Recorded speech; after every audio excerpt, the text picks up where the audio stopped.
Vamos falar hoje sobre a extrema necessidade de evangelizar.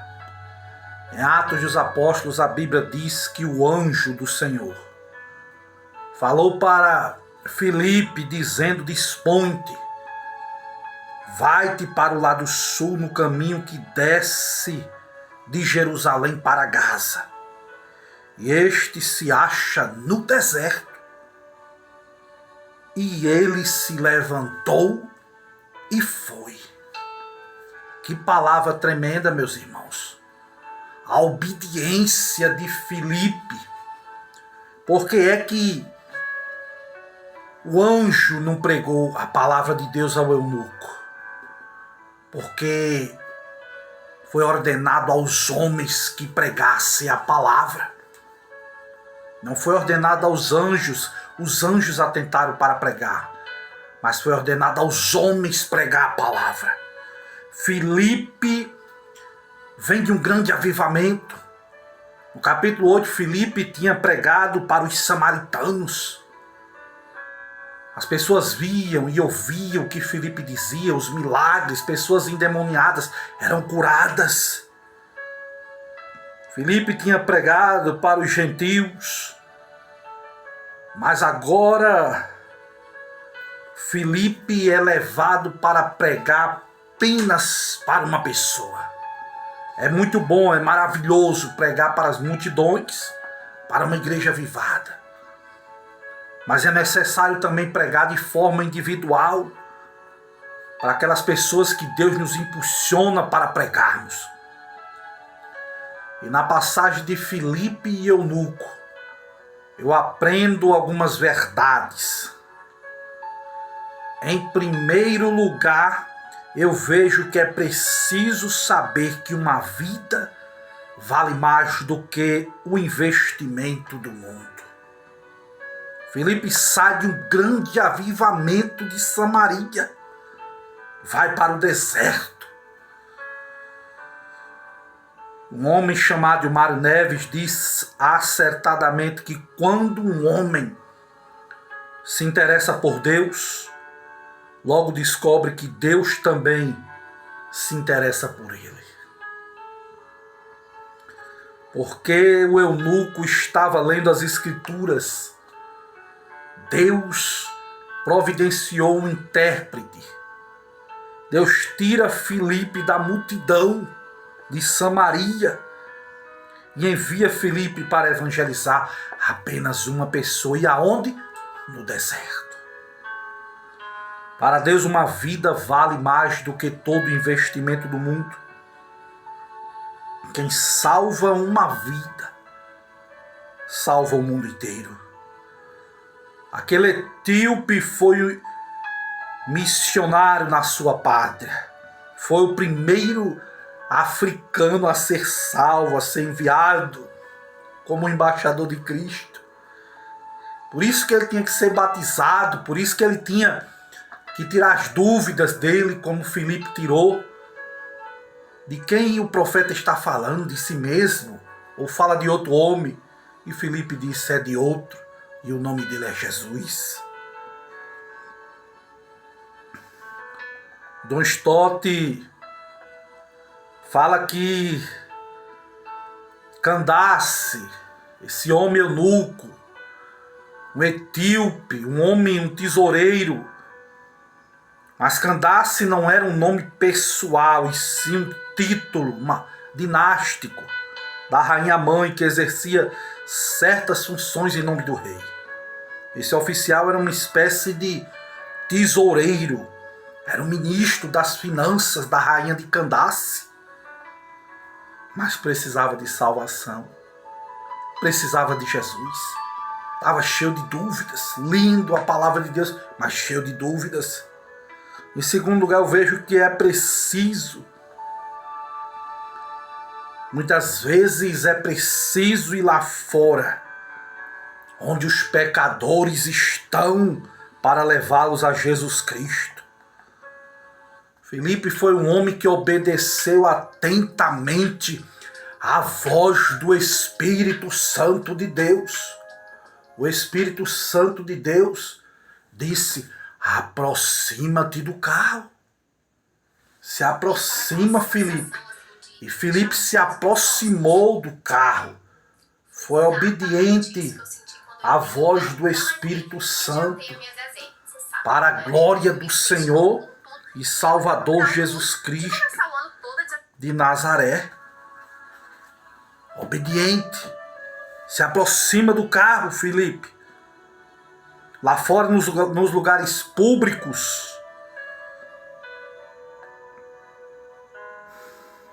é preciso pregar o Evangelho.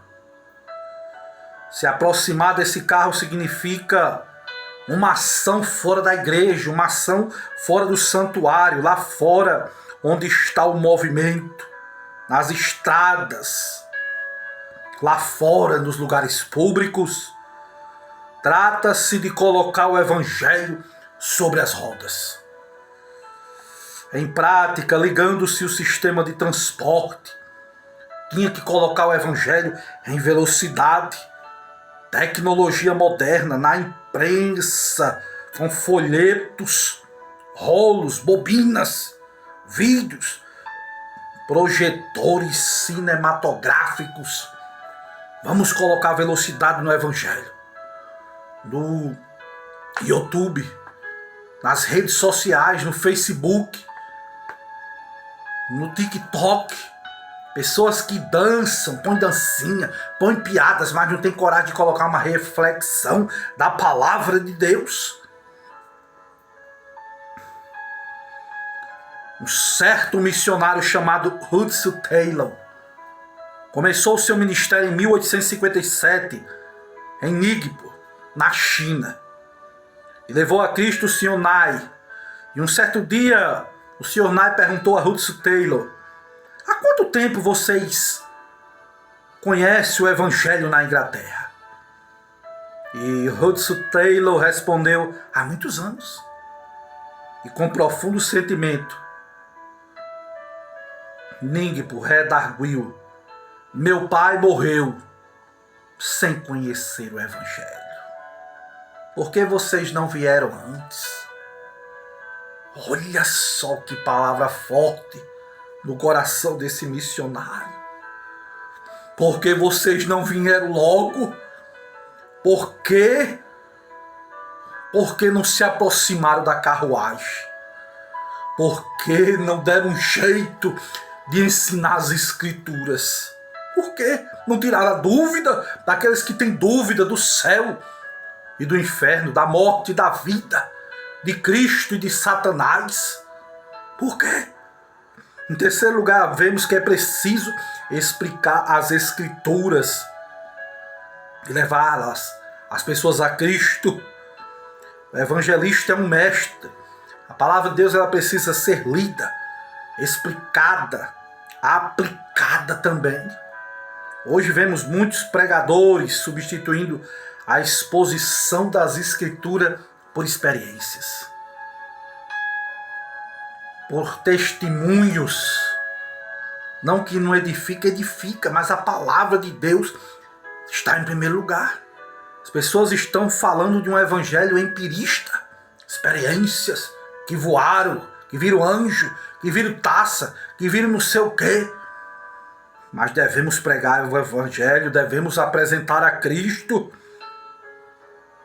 Vemos muitos pregadores falando sobre os feitos poderosos, do que falar de um Cristo crucificado, morto, sepultado e ressuscitado ao terceiro dia. Em quarto lugar, eu vejo que é preciso receber as pessoas que creem em Cristo pelo batismo. O eunuco perguntou a Filipe: o que é que me impede de ser batizado? E Filipe podia ter respondido com uma longa preleção teológica sobre o que a lei dizia sobre os eunucos, sobre um certo tempo de discipulado mas não. Ele podia ter dito que a liderança hebraica da igreja não autorizava o batismo dos gentios, mas ele não fez isso, não. Filipe batiza o eunuco. O batismo não é um batismo precipitado. precipitado. Não, o batismo não foi demorado. Não batizam inconverso, nem o dia, nem adia o batismo. Não. A única condição exigida para o batismo aqui foi: você crê que Jesus é o Cristo? Você crê de todo o coração? Só isso. Não precisava passar um ano sentado no banco. Não precisava passar um ano sem faltar um culto. Não precisava passar um ano sem discipulado, não. A pergunta foi: você crê que Jesus é o Cristo? Ele disse: eu creio. Eu creio de todo o coração que Jesus é o Cristo. Oh, glória a Deus! Hoje é tanta coisa, tanta dificuldade, tanto fardo que as pessoas colocam onde nem eles mesmos carregam, nem movem com o dedo e colocam nos ombros das pessoas. John Stott disse que a água era um sinal visível da purificação do pecado e do batismo do Espírito Santo. Na Didache, que era um documento cristão, olha só isso, na Didache, um documento cristão que foi escrito entre os anos 70 e os anos 120, dizia algo interessante acerca do batismo. Se não tiver água corrente, batiza com outra água. Se não puder fazer isso com água fria, batize com água quente. Se você não tiver nem água fria e nem água quente, derrame água sobre a cabeça 3 vezes, em nome do Pai, do Filho e em nome do Espírito Santo. Olha só o que é que diz nesse documento, meu amado. Oh, glória a Deus. E em quinto lugar, quantas pessoas estão deixando de ser batizadas? Ah, porque não tem água. É porque não é no Rio de Jerusalém. É porque não é no Rio Limpo. Ah, meu amado, que nós possamos aprender isso aqui. Se não tiver água corrente, batiza com outra água. Se não tiver água fria, batiza com água quente. Se não tiver os dois, derrame água sobre a cabeça, em nome do Pai, do Filho e do Espírito Santo. Está batizado em nome de Jesus. Oh, glória! Em quinto lugar, é preciso, olha só, aleluias, oh, glórias!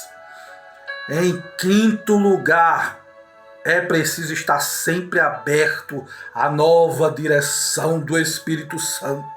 Em Atos 8, 39 e 40, a tradição diz que este eunuco voltou para sua terra e evangelizou toda a Etiópia.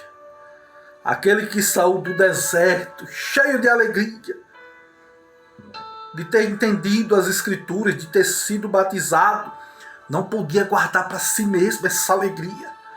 Ele saiu contagiando a Etiópia. Quanto a Filipe, foi dirigido pelo Espírito para novos horizontes, para Azoto. Filipe podia pensar: agora eu serei um evangelista do deserto, da estrada. Ele não engressou o método, mas se abriu para uma nova agenda do Espírito Santo. Coisa boa é andar debaixo da nuvem, debaixo da direção do Espírito Santo. 20 anos depois, encontramos Filipe vivendo em Cesareia e ainda servindo a Deus como um evangelista. Em Atos capítulo 21, versículo de número 8. O método da igreja não era apenas levar as pessoas ao templo para evangelizá-la, não, mas ir lá fora ganhar os pecadores aonde eles estão, aonde eles estiverem. O método missionário é ir além das fronteiras. Temos de ser luz nas nações, investir tempo, dinheiro, investir a nossa vida na obra de Deus. Se gasta mais dinheiro com fast food do que com missões. Esta é a verdade. Dados missionários falam isso. O missionário escocês Alexander Duff, depois de investir longos anos da sua vida no evangelismo na Índia, voltou para a Escócia, sua pátria, para cuidar da saúde e despertar novos obreiros. Uma seleta assembleia de jovens pregou um sermão com senso de urgência e fez um apelo veemente aos jovens que se levantassem como missionários. E nenhum moço atendeu. O missionário escocês Alexander Duff ficou tão abatido que teve uma parada cardíaca no púlpito. Correram com ele até uma sala, massagearam o seu peito e até trazê-lo de volta ao pleno vigor. Ao recobrar suas forças, Alexander Duff, o missionário da Índia que estava na Escócia palestrando para esses jovens, com a voz embargada pela emoção, dirigiu-se aos jovens novamente e disse: se a rainha da Escócia convocasse vocês para irem em qualquer lugar do mundo numa missão diplomática, vocês iriam com orgulho? O Rei dos Reis, aquele que deu sua vida por vós, vos convoca para atender de seu chamado e vocês não querem ir? E ele continua: pois eu irei, já velho e doente. Não poderei fazer muita coisa, mas pelo menos morrerei às margens do rio Ganges. E os indianos saberão que alguém os amou e se dispôs a levar-lhe as boas novas do Evangelho. Foi o que esse missionário falou. No momento que ele falou isso, dezenas de jovens, tocados pela palavra de Deus, se levantaram e atenderam ao chamado de Deus. Foram para a Índia como missionários. Que coisa linda! A palavra do Senhor é o chamado do Senhor. Glórias a Deus. As pessoas eram diferentes em raça, em posição social, em religião. Os samaritanos formavam uma raça mais composta de cidadãos comuns que reverenciavam Moisés, mas os samaritanos rejeitavam os profetas. Tinham sido iludidos por Simão, um mágico. Mas apesar da diferença, Filipe apresentou aos samaritanos e a Filipe o mesmo Cristo, a mesma mensagem do Evangelho para a glória do Senhor Jesus. E o resultado foi o mesmo: conversão para a glória de Deus. Que nós possamos guardar esta palavra e que o nome do Senhor venha a ser glorificado nas nossas vidas. Que possamos levar o Evangelho àqueles que ainda não conhecem a Cristo. Que possamos estudar as Escrituras para explicar as Escrituras àqueles que têm dúvida acerca da salvação, acerca de Cristo, acerca da Bíblia Sagrada. A verdade é essa. Que Deus nos abençoe. Compartilhe esta mensagem em nome de Jesus com a tua família, com teus amigos de escola, de faculdade, e que o nome de Cristo venha a ser glorificado. E se desperta para ir para o deserto. Muitas vezes eu prego nas igrejas com alguns ouvintes. Às vezes a igreja está cheia, mas às vezes o Senhor me diz assim: vai para o YouTube, vai dar uma palavra. Eu digo: Senhor, não tem ninguém ouvindo. Senhor, eu vou pregar para quem? Ninguém me ouve, Senhor. Tem igrejas grandes, tem muitos pregadores. E eu louvo a Deus por isso. E aqui estou pregando, só eu dentro dessa casa, no deserto. Sei lá o que é que Deus pode fazer através dessa palavra. Deus é quem sabe. mas estou atendendo a voz do Espírito Santo. Vai, prega, anuncia, a tempo, a fora de tempo. Não pergunte, não hesite, não, só vai. E aqui eu estou indo e pregando, e que o nome de Cristo venha a ser glorificado. E se Deus te colocar aí para ouvir a mensagem, que Deus seja louvado na sua vida. Amém.